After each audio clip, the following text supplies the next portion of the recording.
Hello दोस्तों, welcome back to my channel Diwakar teach official. आज के इस वीडियो में हम केमिस्ट्री का प्रीवियस ईयर का क्वेश्चन लेके आए हैं। 101 से लेके 150 तक कवर करेंगे।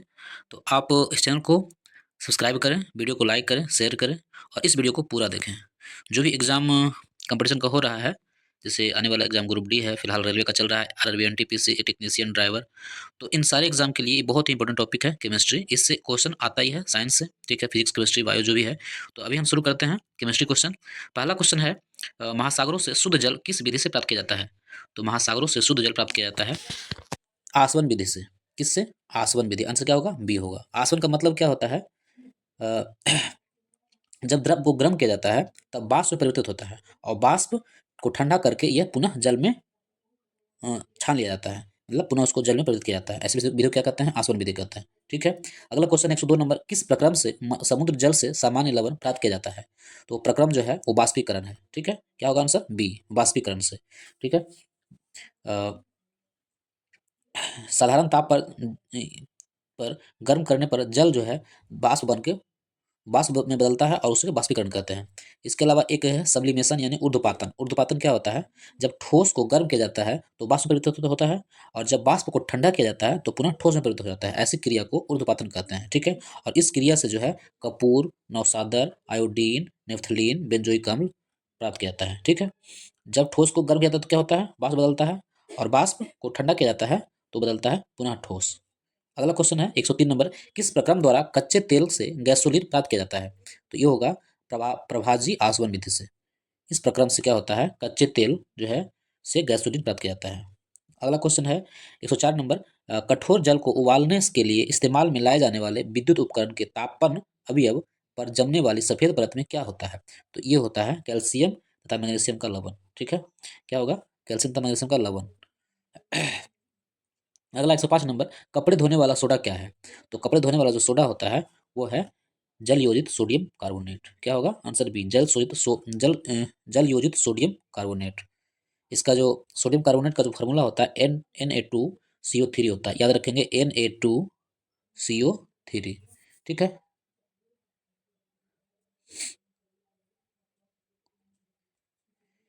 इसके बाद है 106 नंबर, सामान्य लवण कौन सा है? तो सामान्य लवण जो होता है NaCl होता है, यानी सोडियम क्लोराइड। ये आंसर हो गया। अगला क्वेश्चन है, उसके अलावा यहाँ पर देख लीजिए, सामान्य लवण NaCl हो गया। उसके अलावा मैग्नीशियम कार्बोनेट का सूत्र होता है MgCO3। मैग्नेसाइट, मैग्नीशियम कार्बोनेट को मैग्नेसाइट भी कहते हैं और इसका उपयोग जो होता है कहाँ होता है? इसका उपयोग होता है स्याही की छपाई में। ठीक है। दंत मंजन में, चेहरे पर लगाने वाला पाउडर। ठीक है। और इसके अलावा यह पेट की अम्लता को दूर करने के काम में आता है। अगला क्वेश्चन है, कठोर जल साबुन के साथ अच्छी तरह से झाग क्यों नहीं देता है? कठोर जल जो होता है साबुन के साथ अच्छी तरह से झाग नहीं देता है। इसका कारण है, कारण जो है इसमें कैल्शियम तथा मैग्नीशियम के कार्बोनेट होते हैं, इसलिए वह झाग नहीं देता है। इसके अलावा 108 नंबर, चट्टानों पर से गुजरने के बाद जल निम्नलिखित में से क्या घुल जाने से कठोर हो जाता है? तो जब जल चट्टानों से गुजरता है तो उसमें जो है कैल्शियम कार्बोनेट घुल जाता है। क्या घुलता है? Calcium carbonate. अगला क्वेश्चन है, एक तत्व को दूसरे तत्व में बदलने का प्रक्रम क्या कहलाता है? तो ये आंसर होगा तत्वांतरण। क्या होगा? तत्वांतरण, ट्रांसम्यूटेशन। ठीक है। अगला क्वेश्चन है, चलिए इसके पहले इसका डिस्क्रिप्शन में क्या लिखा हुआ है। वे तत्व जो स्वयं विखंडित होकर अल्फा बीटा गामा किरणें निकालते हैं वो क्या कहलाते हैं? रेडियो सक्रिय तत्व कहलाते हैं। ठीक है। और ऐसी घटना को रेडियो सक्रियता कहते हैं और इसका सबसे पहले खोज जो किया था हेनरी वेकरल ने किया था। वैकेरल। ठीक है, 1886 में। याद रखेंगे। और जब किसी रेडियो सक्रिय तत्व का अंतिम उत्पाद जो होता है, मतलब उससे अल्फा बीटा गामा पूरा खत्म हो गया, निकल गया, अब निकलने को नहीं बचा, तो जो अंतिम उत्पाद होता है वो क्या होता है? सीसा, पीवी। ठीक है। और रेडियम की खोज सबसे पहले किसने किया था? याद रखेंगे, मैडम क्यूरी ने। ठीक है। रेडियम की खोज, और मैडम क्यूरी को फिजिक्स और केमिस्ट्री दोनों में नोबेल प्राइज मिला है। अगला क्वेश्चन है, बेकिंग सोडा का रासायनिक नाम क्या है? तो खाने वाला सोडा का रासायनिक नाम क्या है? बाइकार्बोनेट। क्या है? Sodium bicarbonate. बी आंसर होगा NaHCO3। क्या होता है फॉर्मूला? NaHCO3, यहाँ लिखा हुआ है NaHCO3। अगला है, तापमान के केल्विन पैमाने पर जल का क्वथनांक क्या होता है? तापमान के केल्विन पैमाने पर 373 होता है डिग्री सेल्सियस। कितना होता है? 373 डिग्री सेल्सियस। यहाँ पर क्वथनांक का मतलब होता है बॉइलिंग पॉइंट, यानी जिस ताप पर गर्म जल जो है वाष्प में बदलता है उसको कहते हैं बॉइलिंग पॉइंट। क्या लिखा हुआ है? जिस निश्चित ताप पर कोई द्रव जो है वाष्प में बदलता है उसको कहते हैं जल का बॉइलिंग पॉइंट कितना होता है? 100 डिग्री सेल्सियस। ठीक है। और जब प्रेशर कुकर में जो होता है एक जल 120 डिग्री सेल्सियस होता है उसका बॉइलिंग पॉइंट। इसमें लिखा हुआ होगा।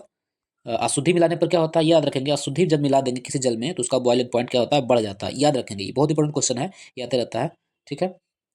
और उसके अलावा है दाब बढ़ाने पर भी क्या होता है, उसका बॉइलिंग पॉइंट बढ़ जाता है। बॉइलिंग पॉइंट का मतलब क्वथनांक, यानी जब उसको जल को गर्म करते हैं और जितना ताप पर वो वाष्प में बदलता है वही होता है बॉइलिंग पॉइंट। अच्छा, इसके अलावा जो है प्रेशर कुकर में जल का बॉइलिंग पॉइंट कितना होता है, 120 डिग्री सेल्सियस होता है। ठीक है, 120 डिग्री सेल्सियस। अगला है रोगग्रस्त वृक्कों के रोगियों को दिए जाने वाला अपोहन डायलिसिस। अपोहन जो होता है वो डायलिसिस का हिंदी होता है, कहीं कहीं आपको हिंदी भी दिखेगा। इसका मतलब तो सबको पता है डायलिसिस, जबकि अपोहन का मतलब नहीं पता होता। तो याद रखेंगे अपोहन का मतलब डायलिसिस होता है। तो किडनी के रोगियों के लिए डायलिसिस के प्रक्रम में प्रयुक्त परिघटना क्या होता है, तो इसका आंसर होता है परासरण। क्या होगा, परासरण। आंसर सी होगा। ठीक है, परासरण। अगला क्वेश्चन है, परासरण का मतलब क्या होता है, ऑस्मोसिस। ठीक है। इसके अलावा फिर एक और पॉइंट है डिफ्यूजन ऑफ गैस, यानी गैसों का विसरण क्या होता है। तो घनत्वों में अंतर रहते हुए भी गैस की पृथ्वी के गुरुत्वाकर्षण के बल के विरुद्ध परस्पर घुल मिल जाने की स्वाभाविक प्रक्रिया को गैसों का विसरण कहते हैं। मतलब यहाँ जो है, यहाँ घना है गैस का अणु, ठीक है, और यहाँ बहुत कम है गैस का अणु। तो ये जो है इधर चल जाएगा, तो ये अपने आप इसमें मिल जाएगा, यानी सभी जगह बराबर अणु हो जाएगा गैस का, जो मॉलिक्यूल होता है उसे कहते हैं गैसों का विसरण। अगला का पॉइंट है 113 नंबर, दूध निम्नलिखित का उदाहरण है। क्या है, तो दूध जो है पायस का उदाहरण है। पायस का हिंदी और अंग्रेजी क्या होता है, कभी कभी अंग्रेजी में देता है इमल्सन। ठीक है, क्या देता है कभी कभी, इमल्सन,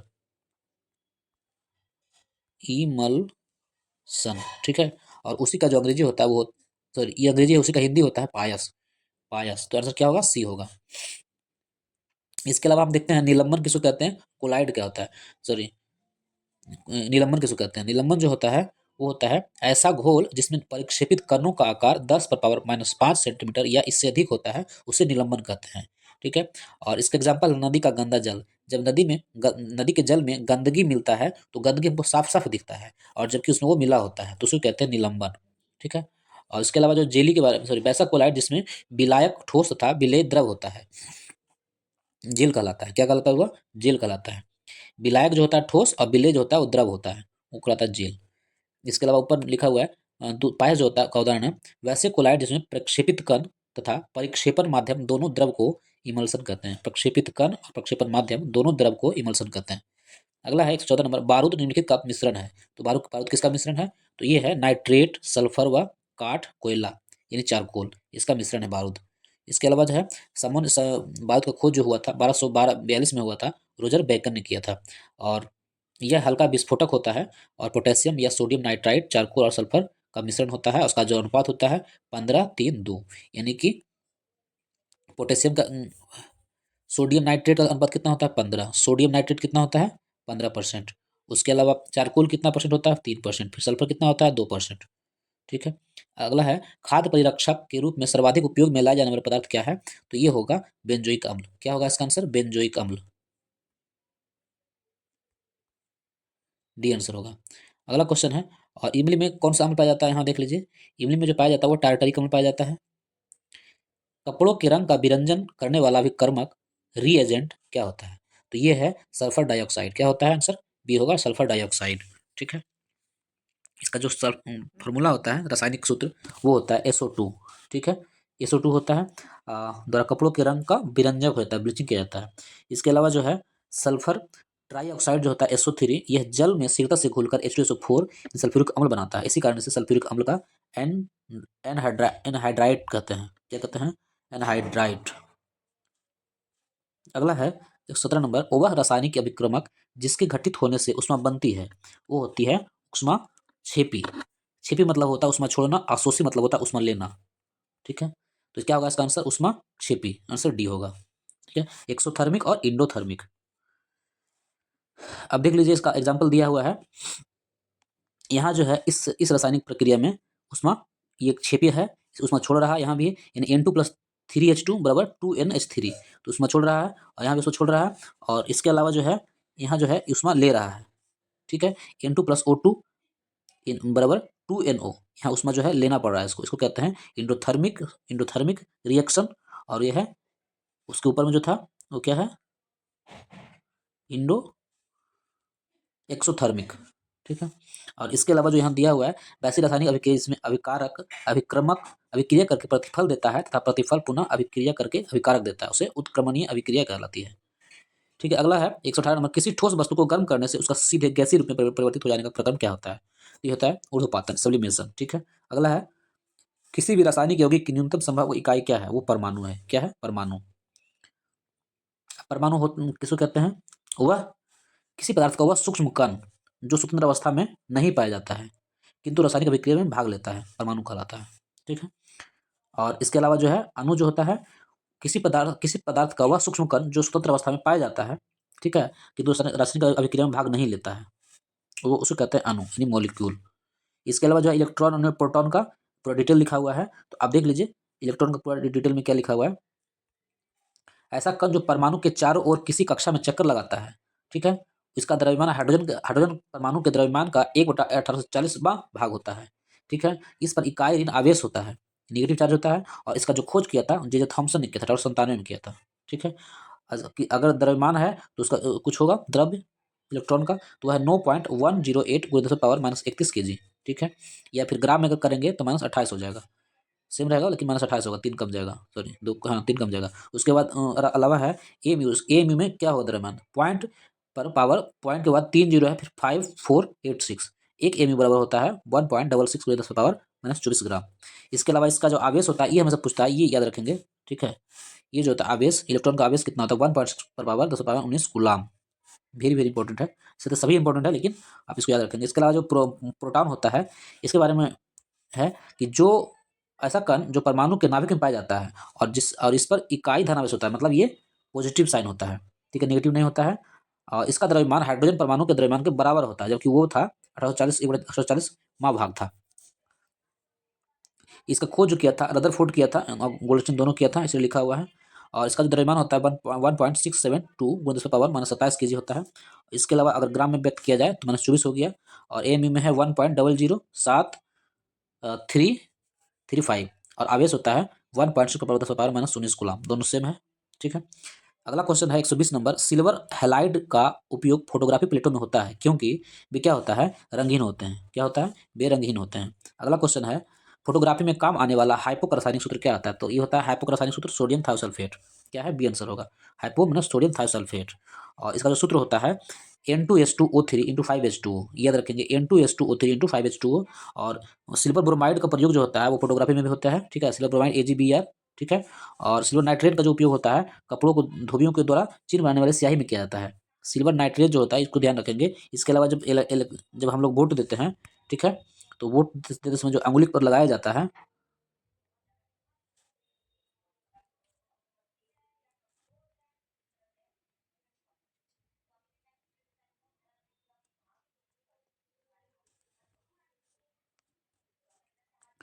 मतदान के समय अंगुलियों पर निशान जो लगाया जाता है वो होता है सिल्वर नाइट्रेट, और फोटोग्राफी में जो प्रयोग होता है वो होता है सिल्वर ब्रोमाइड। अगला क्वेश्चन है वृक्षों के समीप या उसके नीचे रात को नहीं सोना चाहिए, ऐसा क्यों? ऐसा इसलिए क्योंकि वृक्ष जो है रात में कार्बन डाइऑक्साइड छोड़ते हैं, आंसर ए होगा। ठीक है, और ऑक्सीजन लेते हैं। अगला क्वेश्चन है हिंगुल यानी सिनेवार। सिनेवार जो होता है वो क्या है, पारा का अयस्क है। ठीक है, आंसर सी होगा, हिंगुल जो होता है वो पारा का अयस्क है, यानी Hg का अशुद्ध अयस्क है। इसके अलावा जो है अगर बात करें तांबा का, तो तांबा का जो अयस्क होता है वो क्यूपराइट होता है, Cu2O। कॉपर ग्लास CuS होता है, कॉपर पायराइट CuFeS2 होता है। ठीक है, CuFeS2 कॉपर पायराइट होता है, कॉपर ग्लास जो होता है Cus होता है, और क्यूपराइट होता है वो Cu2O होता है। इसके अलावा जो है लोहा का जो सूत्र होता है, रासायनिक सूत्र लोहा में, लोहे के अयस्क का हेमेटाइट का होता है Fe2O3। याद रखेंगे हेमेटाइट में है, हेमा टाइट तो सभी है, टाइट है, टाइट है, यहाँ भी, यहाँ नाइट है और यहाँ राइट है, तो आप याद रखेंगे हेमा का जो है हेमाटाइट मतलब Fe2O3, मैग्नेटाइट Fe2O2। ठीक है, और लिमोनाइट Fe2O3 × 3H2। इसके अलावा जो सिडेराइट है FeCO3, और आयरन पायराइट है FeS2। ये सभी जो है रासायनिक सूत्र याद रख लेंगे, कभी कभी आपको एग्जाम में पूछ देता है। ठीक है। इसके अलावा जो सीसा का अयस्क होता है वो गैलेना होता है, PbS। अगला है वैज्ञानिक उपकरणों में परावैंगनी किरणों को गुजारने के लिए सिलिका का शुद्ध क्रिस्टलीय रूप है, तो ये होगा क्वार्ट्ज कांच। क्या होगा, आंसर डी, क्वार्ट्ज कांच। इसके अलावा जो होता है सोडा कांच किसको कहते हैं, पायरेक्स कांच किसको कहते हैं? और देख लीजिए, तो सोडा कांच जो मृदु कांच है, सॉफ्ट ग्लास भी कहा जाता है। सोडा कांच को पायरेक्स कांच जो होता है, या सोडियम सिलिकेट एवं बोरो सिलिकेट का मिश्रण है। ठीक है, बोरो सिलिकेट का मिश्रण है। इसका उपयोग थर्मामीटर तथा प्रयोगशाला में प्रयुक्त उपकरण बनाने में होता है। अगला क्वेश्चन है कपूर का आसानी से शोधन करने का प्रक्रम है। कपूर का आसानी से शोधन करने का प्रक्रम है ए ऊर्ध्वपातन। क्या होगा आंसर इसका? ऊर्ध्वपातन। अगला क्वेश्चन है हरे फलों को पकाने के लिए काम में लाई जाने वाली गैस क्या है? तो एथिलीन है। क्या होगा इसका आंसर? एथिलीन। इसके अलावा है घरेलू प्रयोग में शुद्ध रूप में अथवा मिश्र धातु के रूप में काम में लाए जाने वाली सर्वाधिक सामान्य धातु क्या है? तो ये होगा अल्मुनियम। क्या होगा इसका? अल्मुनियम। अगला है प्राथमिक सोने की शुद्धता क्या होती है? तो ये होता है 24 कैरेट। क्या होता है? सॉरी, कैरेट होता है 24 कैरेट, यानी सी आंसर होगा। अगला क्वेश्चन है पेट्रोल में टेट्रा एथिल लेड निम्नलिखित कारण से मिलाया जाता है। उसका कारण जो है वो होता है इसकी एंटी नॉकिंग को कम करना, को दर बढ़ाने के लिए, सॉरी, एंटी नॉकिंग दर को बढ़ाने के लिए। ठीक है, नॉकिंग दर को कम करना और एंटी को नॉकिंग को बढ़ाने के लिए। अगला क्वेश्चन है पावर अल्कोहल, यह 4 भाग पेट्रोल और 1 भाग इथाइल अल्कोहल का मिश्रण होता है। आजकल पेट्रोल पंप में एक होता है पावर अल्कोहल, पावर पेट्रोल, और ये क्या होता है? 4 भाग पेट्रोल होता है और 1 भाग इथाइल अल्कोहल होता है, मिश्रण होता है। जिसे वायुयान में ईंधन के रूप में प्रयोग किया जाता है। टेट्रा एथिलेट टीईएल एक अपस्फोटी रोधी है। अगला है सर्पसील क्या है? तो सर्पसील जो होता है एक प्रशांतक होता है, ट्रैंक्विलाइजर, ट्रैंक्विलाइजर। ठीक है, आंसर ये होगा। अगला क्वेश्चन है गन्ने की शक्कर को ग्लूकोज तथा फ्रुक्टोज में जल अपघटित करने वाला एंजाइम कौन है? तो ये होगा इन्वर्टेज। क्या होगा आंसर? B, invertase. अगला क्वेश्चन है मलेरिया रोधी औषधि के रूप में काम में आने वाला यौगिक कौन है? तो ये होगा क्लोरोक्यून। क्लोरोक्यून मलेरिया का दवाई है, औषधि है, इससे ठीक हो जाता है मलेरिया। अगला क्वेश्चन है प्रयोगशाला में संश्लेषित किया जाने वाला पहला कार्बनिक यौगिक था। तो ये था यूरिया। क्या था? इसको सबसे पहले बनाया था वोलर नामक वैज्ञानिकों ने। यूरिया का सूत्र क्या होता है? NH2CO NH2। याद रखेंगे, NH2CO NH2। अगला है मानव मानव के द्वारा सर्वप्रथम प्रयोग में लाई जाने वाली धातु कौन थी? तो ये होगा तांबा। क्या था? तांबा। अगला क्वेश्चन है सम्मोहक की तरह काम में लाया जाने वाला अम्ल क्या है? तो ये होगा बर बर्बिट्यूरिक अम्ल। क्या होगा? सी आंसर, बर्बिट्यूरिक अम्ल। ठीक है। अगला क्वेश्चन सर्वाधिक आघात वर्ध मैलेटेबल धातु है सोना। क्या है आंसर? डी, सोना। मतलब सोना को कितना ही पीटेंगे तो वो टूटेगा नहीं, पत्थर की तरह चिपटा हो जाएगा पूरा, जो होता है ना पत्थर, उस तरह से बन जाता है, यानी झेलने वाला है, आघात वर्धनीय है। ठीक है, और चांदी सबसे अधिक विद्युत का सुचालक है। अगला क्वेश्चन है गैस की लौ का सबसे गर्म हिस्सा क्या होता है? तो जो गैस में की लौ होता है, जो दीपक जलता है, उसका सबसे गर्म जो हिस्सा होता है नीला, वो सबसे ब्लू जोन जो होता है सबसे गर्म हिस्सा होता है। गैस की लौ का सबसे गर्म हिस्सा ब्लू जोन होता है। अगला क्वेश्चन है कृत्रिम तौर पर गैसोलीन उत्पाद के औद्योगिक प्रक्रम को कहते हैं। तो ये होगा फिशर ट्रॉप्स। क्या होगा? फिशर ट्रॉप्स प्रक्रम। अगला क्वेश्चन है भारी मोटर वाहनों के लिए डीजल तेल पसंद किया जाता है क्योंकि? क्या कारण है? इसका कारण है यह अधिक क्षमता वाला तथा सस्ता ईंधन है। क्या होगा इसका आंसर? अधिक क्षमता वाला तथा सस्ता ईंधन है। अगला है नदियों का जल वर्षा के जल से कठोर होता है क्योंकि? नदियों का जल वर्षा के जल से कठोर होता है क्योंकि क्या होता है? इसमें कैल्शियम और मैग्नीशियम के लवण होते हैं। क्या होगा इसका आंसर? बी, सी होगा। अगला क्वेश्चन है मानव शरीर में सर्वाधिक मात्रा में पाए जाने वाला तत्व क्या है? तो ये होगा कार्बन। क्या होगा इसका? कार्बन, सॉरी, कार्बन ऑक्सीजन होगा। ऑक्सीजन सबसे अधिक है। क्या होगा? ऑक्सीजन। अगला क्वेश्चन है मानव रक्त का पीएच लगभग कितना होता है? तो ये होता है 7.5। क्या होता है? तो मानव जो रक्त होता है, खून, हल्का क्षारीय होता है। क्षारीय पूरा नहीं होगा क्योंकि 7 उदासीन हो गया, 7.5 है तो हल्का क्षारीय होता है। अगला है 143 नंबर, 1 माइक्रोन बराबर होता है। तो 1 माइक्रोन जो बराबर होता है 0.001 मिलीमीटर के बराबर होता है। सी आंसर होगा।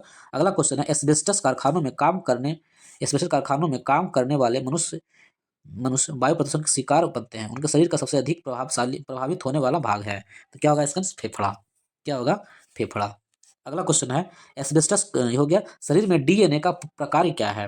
तो ये होगा सूत्रकर्णिका यानी माइटोकॉन्ड्रिया का जीवात जनन। ठीक है, आंसर डी होगा।